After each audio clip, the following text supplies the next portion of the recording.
Everyone, welcome to সঙ্গী সাথী পাঠশালা। আজকে আমরা DElEd part 1 session 2025-27 English language CPS 2 L2 chapter 1 আমরা ইতিমধ্যে শুরু করেছিলাম। এই চ্যাপ্টারটি প্রায় শেষের দিকে। আজকে আমরা লাস্ট পর্ব আলোচনা করব। আজকে আমাদের ক্লাসের 5 নম্বর পার্ট। তো ফার্স্ট প্রশ্ন হচ্ছে, what is motivation in language learning? বলা হচ্ছে, the term motivation in the second language learning context it's since according to Gardner, referring to extent to which the individual works or strives to learn the language because the desire to do so that satisfaction experience in this activity. তো গার্ডনারের মতে দ্বিতীয় ভাষা শেখার প্রেক্ষাপটে প্রেরণা শব্দটি দিয়ে বোঝানো হয় সেই মাত্রা যে একটি ব্যক্তি একটি ভাষা শেখার জন্য বিশেষ কাজ করছে এবং প্রচেষ্টা চালাচ্ছে, কারণ তার মধ্যে সে বিষয়টিকে শেখার ইচ্ছা বা আকাঙ্ক্ষা রয়েছে এবং এই কার্যকলাপের মধ্যে দিয়ে সে সন্তুষ্টি লাভ করছে ভাষাটির প্রতি দক্ষতা অর্জনের মধ্যে দিয়ে। Next question, there are how many type of motivation in language learning? There are 2 type of motivation, 2 ধরনের মোটিভেশন বা অনুপ্রেরণা দেখা যায় আমাদের ভাষা শেখার ক্ষেত্রে। একটা হচ্ছে ইন্টিগ্রেটিভ মোটিভেশন বা সমন্বিত অনুপ্রেরণা, আর একটা হচ্ছে ইনস্ট্রুমেন্টাল মোটিভেশন বা উপকরণগত অনুপ্রেরণা। Next question, what is called integrative motivation?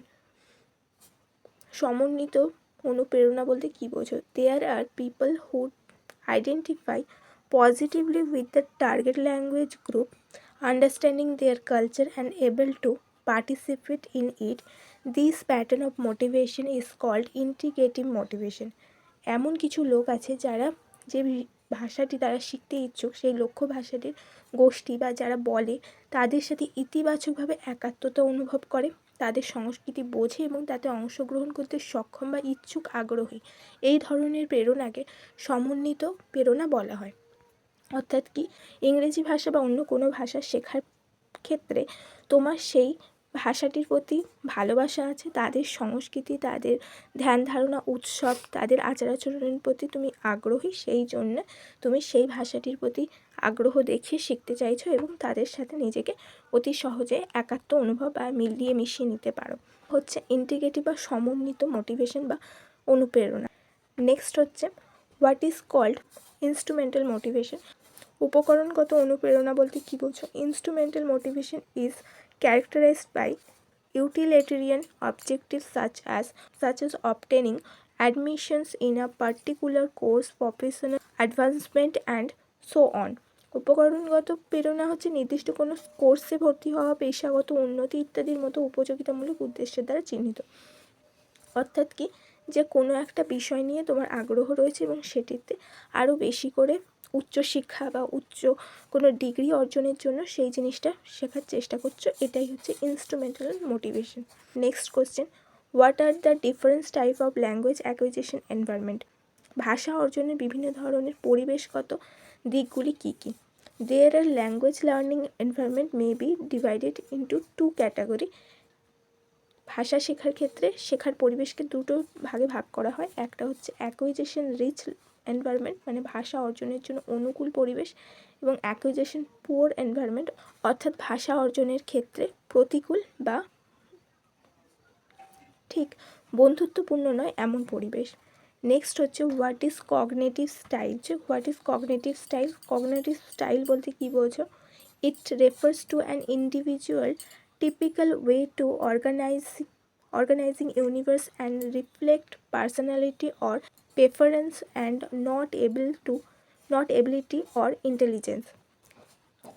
এটি পৃথিবীকে সংগঠিত করা বা বোঝার জন্য এক ব্যক্তির নিজস্ব ধারণা পদ্ধতি বোঝায় এবং এটি ব্যক্তির ব্যক্তিত্ব বা পছন্দের প্রতিফলন, কোনো ক্ষেত্রে বুদ্ধি বা ক্ষমতা নয়। আসলে কি, যে কগনিটিভ স্টাইল মানে কোনো একটা কিছুকে দৃষ্টিভঙ্গি, তোমার নিজের দৃষ্টিভঙ্গি কোনো বিষয়টিকে দেখার ক্ষেত্রে কী গুরুত্বপূর্ণ সেটাই হচ্ছে এখানে বোঝাচ্ছে। কোনো একটি দোকানে বা সোফার দোকানে যদি তুমি যাও, তাহলে তুমি ফার্স্টে দেখবে সোফাটা দেখতে কেমন সুন্দর কিনা, সেটা বসার জন্য আরামদায়ক কিনা, এবার কেউ হয়তো দেখলো যে সেটার কাঠটা ভালো মজবুত জিনিস দিয়ে তৈরি কিনা, সেটা দীর্ঘদিন চলবে কিনা, 10 বছর 12 বছর বাদে খারাপ হয়ে যাবে কিনা, কেউ সেটা দেখছে। আর তুমি হয়তো দেখছো যে সেটার কত নরম, কত সুন্দর, গর্জিয়াস লাগছে, কতটা অ্যাস্থেটিক বিষয়টা সেটা। এখানে দুটো ব্যক্তির নিজস্ব পছন্দ এবং ব্যক্তিত্বের প্রতিফলন ঘটাচ্ছে, কোনোভাবে তোমার ক্ষমতা বা বুদ্ধিমত্তা এখানে গুরুত্ব পাচ্ছে না। নেক্সট হচ্ছে what are the different type of cognitive style. বিভিন্ন ধরনের কগনিটিভ স্টাইলগুলি কী কী?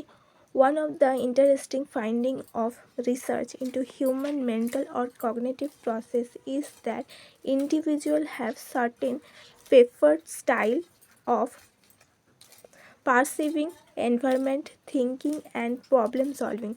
These individual differences are not difference in level of cognitive ability, which should make some persons more successful in learning than others. These styles are generally alternative pattern.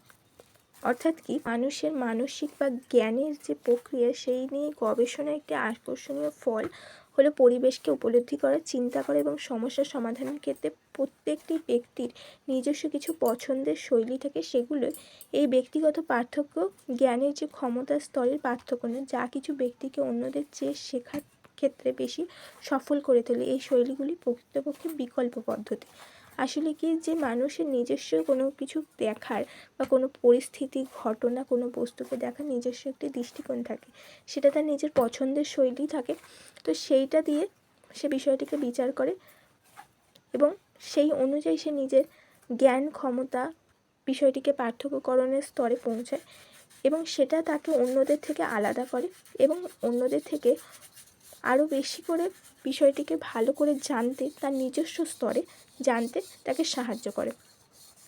এর পদ্ধতিগুলি বিভিন্ন রয়েছে। First হচ্ছে reflection versus impulsive, মানে প্রত্যেকটির মধ্যে একটি বিকল্প ধারণা থাকে বা একে অপরের বিপরীত হয়ে থাকে। রিফ্লেকশন মানে চিন্তা ভাবনা বা হঠকারিতা, বা কোনো একটি জিনিস চিন্তা ভাবনা করে করা যেতে পারে, আবার কেউ কেউ হঠাৎ করে কোনো কিছু শুরু করে দিতে পারে। বিষয়টিকে ভাবনা চিন্তা পরিকল্পনা অনুযায়ী শুরু করে, কেউ আবেগের বশবর্তী হয়ে কাজটি করতে শুরু করে দেয়। রিস্ক টেকিং, কন্টিনিউয়াসনেস, হঠাৎ করে কোনো একটি বিষয় নিয়ে কিছু একটা ধারণা করে নিলাম বা হঠাৎ করে কোনো একটা কাজ শুরু করে দিলাম এবং হঠাৎ করে তাকে ছেড়ে দিলাম, কি বা সে কাজটাকে আমরা ধারাবাহিকভাবে করবো কি করবো না সেটার কোনো ধারণা নেই, হঠাৎ করে মনে হলে শুরু করলাম, ব্যাস। এবং কন্টিনিউয়াসনেস হচ্ছে সেই জিনিসটাকে চালিয়ে যাওয়া। নেক্সট হচ্ছে field independence or field dependence, কোনো একটি বিষয়ের প্রতি ইন্ডিপেন্ডেন্স, সেটার বিষয়ের প্রতি আগ্রহী হয়ে বা তার প্রতি নির্ভর হয়ে কাজ করা এবং পুরোপুরি স্বাধীন হিসাবে নিজের মতো কাজ করা।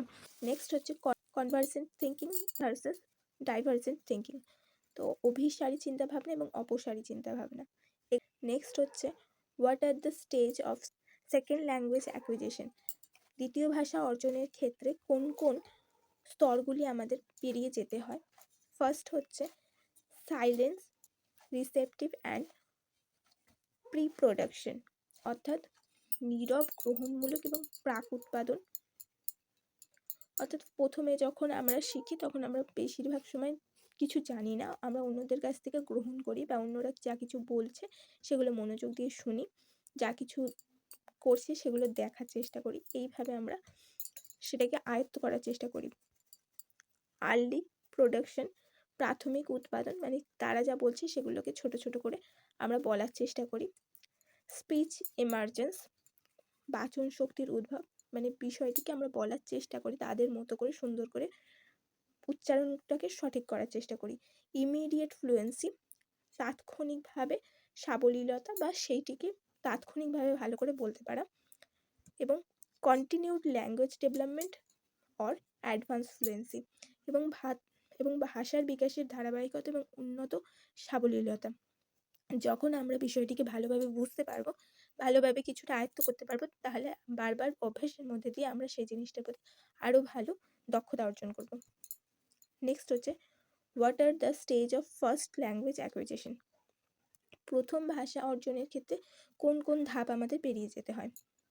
Before the start uttering meaningful word, what is known as pre-language stage from the 3rd of 10th month. তো শিশু যখন অর্থপূর্ণ শব্দ উচ্চারণ করার আগে যে পর্যায়টিতে সে থাকে সেটি মানে তার 3 থেকে 10 মাস পর্যন্ত বয়সে স্থায়ী হয়। এটিকে আমরা পাক ভাষা পর্যায় নামে পরিচিত। এই সময় কী হয়, newborn vocalization by crying and fussing, অর্থাৎ কি যে এই সময় নবজাতক শিশুগুলো বাচ্চারা কান্না এবং ছটফট করা জাস্ট এটার মধ্যে দিয়ে তার ভাব বোঝানোর চেষ্টা করে। তখন সে কোনো কিছু শব্দ বা বিশেষ কিছু অভিব্যক্তি দেখাতে পারে না। নেক্সট হচ্ছে কোয়িং অ্যান্ড বাবলিং, অর্থাৎ সে বাচ্চারা অনেক সময় কী করে অ অ অ অ করে একটা অদ্ভুত শব্দ করতে থাকে, যেটা দেখে তার বাড়ির লোক বা বাবা মা বুঝতে পারে যে সে কিছু একটা বলার চেষ্টা করছে। নেক্সট হচ্ছে বাবলিং, অর্থাৎ সে আধো আধোভাবে সে বিষয়টাকে বলার চেষ্টা শুরু করে। ফলোড বাই সিঙ্গল ওয়ার্ড হলো ফেজিস্টিক, অর্থাৎ একটা একটা কথা বলতে পারে। অটারেন্স উচ্চারণ শেখে। দেন 2 ওয়ার্ড অটারেন্স, অর্থাৎ দুটো শব্দ একসাথে বলতে পারে। তারপরে হচ্ছে দ্য টেলিগ্রাফিক স্টেজ, অর্থাৎ 2 থেকে 3টে শব্দ সে বলতে পারে এবং সেটাকে সে বারবার আওড়ে চলে। যেমন ধরো, সে হয়তো দেখেছে সামনে দিয়ে কুকুর যাচ্ছে, সে বারবার মাকে বলবে মা দেখো কুকুর, মা দেখো কুকুর, মা দেখো কুকুর, এই কথাটাই হয়তো সে বারবার আওড়ে চলছে এই জিনিসটা। And the final the development of more complex sentence, তো একদম শেষে গিয়ে সে সম্পূর্ণ জটিল বাক্য বলা শুরু করে।